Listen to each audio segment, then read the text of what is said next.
မင်္ဂလာပါခင်ဗျာအိုင်ဒီယာမြန်မာကနေပြီးတော့မေလ28ရက်နေ့မြန်မာနိုင်ငံတဝန်းလုံးမှာရှိတဲ့စီးပွားရေးလူမျိုးသတင်းတွေကထူးခြားတဲ့သတင်းတွေကိုတင်ပြပေးလိုတာဖြစ်ပါတယ်ပထမဆုံးတင်ပြပေးလိုတဲ့သတင်းကတော့ရင်ဟိုရင်အောင်များပဲဖြတ်ပြီးလျှက်စစ်ရင်များအစားထိုးတင်သွင်းခွင့်ပြုမယ်ဆိုတဲ့သတင်းဖြစ်ပါတယ်စီးပွားရေးနဲ့ကုသရေးဝယ်ဝင်ကြီးဌာနမှရင်ဟိုရင်အောင်များပဲဖြတ်ရေးနဲ့လျှက်စစ်သုံးရင်များအစားထိုးတင်သွင်းရေးဆိုင်ရာအသိပေးကြေညာချက်ကို2026ခုနှစ်မေလ28ရက်နေ့မှာထုတ်ပြန်ခဲ့တယ်လို့သိရပါတယ်။ထုတ်ပြန်ချက်အရထုတ်လုပ်သည့်ခုနှစ်မှတက်တန်း20ကျော်လွန်ပြီးပုံမင်းဟောင်းနှံနေသောမော်တော်ယာဉ်များဟာ73စီပုံမှုသုံးစွဲရခြင်းကြောင့်ပြည်သူ့ဗဏ္ဍာငွေများအလေးလွင့်ဖြစ်စေနိုင်ခြင်းရင်ကြိုက်ခိုင်မှုအားနည်းခြင်းတို့ကြောင့်ရင်မတော်ဆမှုများဖြစ်ပွားနိုင်ခြင်းမိခိုးငွေများထွက်ရှိခြင်းကြောင့်သဘာဝပတ်ဝန်းကျင်ကိုထိခိုက်စေခြင်းတို့ကြောင့်ရင်ဟိုဟောင်းများပယ်ဖြတ်ရေးကိုဆောင်ရွက်ခြင်းဖြစ်ကြောင်းထို့အပြင်တက်တန်း20ကျော်သောရင်များအပြင်မောင်းနှင်ရန်မလုံခြုံတော့သည့်ရင်များနှင့်တက်တန်းမပြည့်တော့လဲမိမိဆန္ဒလျာအနံလိုသည့်ရင်များကိုအနံနိုင်ပြီးရင်တန်ဖိုးနှင့်အညီလျှက်စစ်သုံးရင် EV များအစားထိုးလဲလှယ်ခွင့်ပြုသွားမှာဖြစ်တယ်လို့သိရပါတယ်။ရင်ကိုအနံရမှာကုန်လက်သည်ပို့ဆောင်ရေးညွှန်ကြားမှုဦးစီးဌာနမှထုတ်ဝေထားတဲ့ဖြတ်သိမ်းရေးထောက်ခံချက်ပုံစံဂါကြီးကိုတင်ပြရမှာဖြစ်ပြီးအနံသည့်ရင်မျိုးစားလိုက်တင့်တော်သောလျှက်စစ်သုံးရင်တစည်းအားအမျိုးသားအဆင့်လျှက်စစ်သုံးရင်နဲ့ဆက်လုပ်ငန်းများဖွံ့ဖြိုးရေးဦးဆောင်ကော်မတီမှစီစစ်ပြီးတင်သွင်းကိုပြည်သွားမှာဖြစ်တယ်လို့သိရပါတယ်။ထို့ပြင်လျှက်စစ်ရင်တင်သွင်းရမှာလိုအပ်သောနိုင်ငံခြားငွေများကိုလည်းမြန်မာနိုင်ငံတော်ဗဟိုဘဏ်မှတည်တည်သောဈေးနှုန်းဖြင့်ရောင်းချပေးသွားမှာဖြစ်တယ်လို့ထုတ်ပြန်ချက်မှာဖော်ပြထားပါတယ်။ဆက်လက်တင်ပြပေးလိုတဲ့သတင်းကတော့မန္တလေးမြို့မှာည8နာရီနောက်ပိုင်းလူသူကင်းမဲ့လာတယ်ဆိုတဲ့သတင်းဖြစ်ပါတယ်။မန္တလေးမြို့မှာည8နာရီနောက်ပိုင်းလမ်းမများပေါ်မှာလူသွားလာနေပါလာခြင်းကြောင့်မြို့ပေါ်ရှိစားသောက်ဆိုင်ဘီယာဆိုင်နဲ့ KTV များဧည့်သည်များဝင်ရောက်မှုတိတိတတ်တ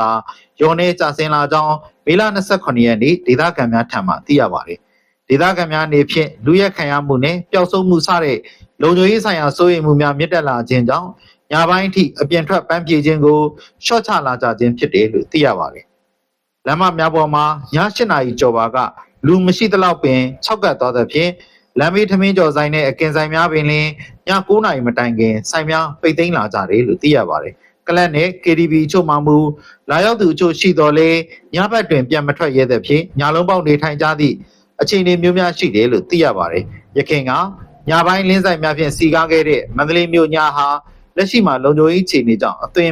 ပြောင်းပြီးပျောက်ကွယ်သွားခဲ့ရပြီလို့သိရပါတယ်။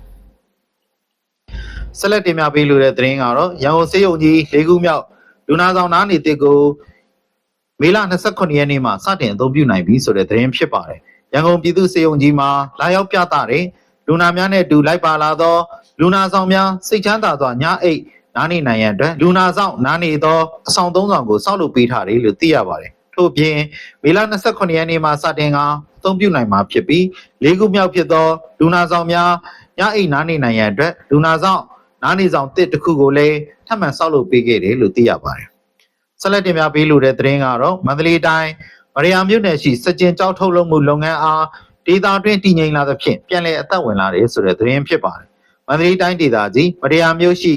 စကြင်ကျေးရွာမှာဒေသတွင်းတည်ငြိမ်မှုပြန်လည်ရရှိလာပြီးနောက်ပိုင်း9နှစ်ကျော်ရနာထားတဲ့စကြင်ကျောက်ထုတ်လုပ်မှုလုပ်ငန်းများပြန်လည်အသက်ဝင်လာတယ်လို့မေလ28ရက်နေ့ဒေသခံလုပ်ငန်းရှင်များထံမှသိရပါတယ်။ယခုနှစ်တကြံကာလမတိုင်မီကစပြီးတိုက်ပွဲများဖြစ်ပွားမှုရောနေကျဆင်းသွားပြီးမန္တလေးနဲ့မရယာအကြားလမ်းမဆက်သွယ်ရေးပြန်လည်အဆင်ပြေလာသဖြင့်ဒေသခံများကျေးရွာများသို့ပြန်လည်ဝင်ရောက်ခါလုပ်ငန်းများပြန်လည်စတင်လာခြင်းဖြစ်တယ်လို့သိရပါတယ်။လက်ရှိမှာမန္တလေးဈေးကွက်တွင်သို့စကြင်ကြောင်များပြန်လည်အဝင်များလာပြီးစစ်ဆေးဂိတ်များကလည်းယခုထက်ပိုမိုလွတ်လပ်စွာဖြတ်တန်းသွားလာခွင့်ပြုပါကလုပ်ငန်းရှင်များအနေဖြင့်ပိုမိုအဆင်ပြေချုံးပိတ်လာမှာဖြစ်တယ်လို့ဒေသခံတို့ကဆိုပါတယ်။စကြင်ကျေးရွာဟာဖျားရုပ်ပွားတော်စင်းတူတော်များနဲ့လူသုံးဆောင်ပစ္စည်းများထုစစ်တဲ့စကြင်ထုတ်လုပ်ရေးပတ်သက်မော့ကြောက်စစ်အမှုပညာလုပ်ငန်းတို့ကြောင့်ထင်ရှားကျော်ကြားတဲ့ဒေသတစ်ခုဖြစ်တယ်လို့သိရပါတယ်။ဆက်လက်တင်ပြပေးလိုတဲ့သတင်းကတော့အမှတ်နှစ်တမ်မဏိစက်ရုံပင်ပက်ရှိစွန့်ပစ်ဘူးသုံးဓာတ်ပေးစက်ရုံလက်ပတ်နိုင်ရေးရုရှားကုမ္ပဏီတစ်ခုနဲ့ပူးပေါင်းဆောင်ရွက်နေတဲ့ဆိုတဲ့သတင်းဖြစ်ပါတယ်။ရှမ်းပြည်နယ်တောင်ပိုင်းအမှတ်နှစ်တမ်မဏိစက်ရုံပင်ပက်ရှိစွန့်ပစ်ဘူးသုံးဓာတ်ပေးစက်ရုံ Heat Recovery Power Station HRPS လက်ပတ်နိုင်ရေးအတွက်ရုရှားကုမ္ပဏီတစ်ခုနဲ့ပူးပေါင်းဆောင်ရွက်နေတယ်လို့သိရပါတယ် ရင်းစက်ယုံဟာစက်မှုနဲ့အသေးစားအငယ်စားအလက်စားစီးပွားရေးလုပ်ငန်းများဖွံ့ဖြိုးတိုးတက်ရေးဝန်ကြီးဌာနနဲ့ရုရှားဖက်ဒရေးရှင်းနိုင်ငံမှ TVE Company Limited တို့ပူးပေါင်းဆောင်ရွက်နေခြင်းဖြစ်ပါတယ်။စွန့်ပစ်အပူသုံးလျက်စစ်ဓာတ်ပေးစက်ယုံ 8PS ပြည်စည်းပါက Romat Furnace and West Heat Boiler မှာထွက်ရှိလာတဲ့စွန့်ပစ်ပူပစ္စည်းများကိုအသုံးပြုပြီးလျှက်စစ်ဓာတ်အား40မဂါဝပ်ထုတ်လုပ်နိုင်ပြီးတမ်မဏိစက်ယုံရဲ့တန်ရီကျိုလုပ်ငန်းများအတွက်ကိုပိုင်လျှက်စစ်ဓာတ်အားဖြင့်လက်ပတ်စေနိုင်မဲ့အပြင်ပိုရှန်ဓာတ်အားများအား National Grid သို့ရောင်းချနိုင်မှာဖြစ်တယ်လို့သိရပါတယ်။နောက်ဆုံးတင်ပြပေးလိုတဲ့သတင်းကတော့ကချင်ပြည်နယ်အတွင်းဟိုတယ်အသစ်22လုံးတဲခုရိပ်သာ23လုံးနဲ့ခီးသွားကုမ္ပဏီအသစ်46ခုတို့အားလိုင်စင်သစ်များချထားပေးခဲ့တယ်ဆိုတဲ့သတင်းဖြစ်ပါတယ်။ကချင်ပြည်နယ်အတွင်းပြီးခဲ့တဲ့9နှစ်တာကာလအတွင်းဟိုတယ်22လုံးတဲခုရိပ်သာ23လုံးနဲ့ခီးသွားလက်လေကုမ္ပဏီအသစ်46ခုတို့အားလိုင်စင်သစ်များထုတ်ပေးခဲ့တယ်လို့သိရပါတယ်။၎င်းကဲ့သို့တိုးချဲ့ဆောင်ရွက်ခဲ့မှုများကြောင့်လက်ရှိမှာကချင်ပြည်နယ်မှာဟိုတယ်66လုံးတဲခုရိပ်သာ32လုံးစုစုပေါင်းအခန်းပေါင်း2950ခန်းနဲ့ခီးသွားလက်လေကုမ္ပဏီ82ခုထိရှိလာပြီးဖွင့်လှစ်လက်ပတ်လျက်ရှိတယ်လို့ဟိုတယ်နဲ့ခီးသွားလာရေးညွှန်ကြားမှုဦးစီးဌာနမှဒုတိယညွှန်ကြားရေးမှူးဦးဆောင်ပြီးအာဆီယံအသိအမှတ်ပြုနိုင်ငံတကာအဆင့်ဆရာဖြစ်တဲ့လက်မှတ်ရရှိထားသည့်ဆရာဆရာမများကဟိုတယ်ဆိုင်ရာအကျိုးဝန်ဆောင်မှုအိတ်ခမ်းဆောင်ထိန်းသိမ်းရေးနဲ့ဖြောရမကဝန်ဆောင်မှုတင်နန်း၃မျိုးကိုဖွင့်လှစ်တင်ကြားပေးသွားမှာဖြစ်တယ်လို့သိရပါတယ်။အခုဖော်ပြပေးခဲ့တဲ့သတင်းတွေကတော့မြန်မာနိုင်ငံတဝန်းလုံးမှာရှိတဲ့စီးရေးစီးပွားရေးလူမျိုးရေးသတင်းတွေကထူးခြားတဲ့သတင်းတွေကိုရွေးချယ်ကောက်နှုတ်ပြီးပြန်လည်တင်ပြပေးတာဖြစ်ပါတယ်။အားလုံးကိုစိတ်နှပြကျမ်းမာရှင်လန်းကြပါသည်ခင်ဗျာ။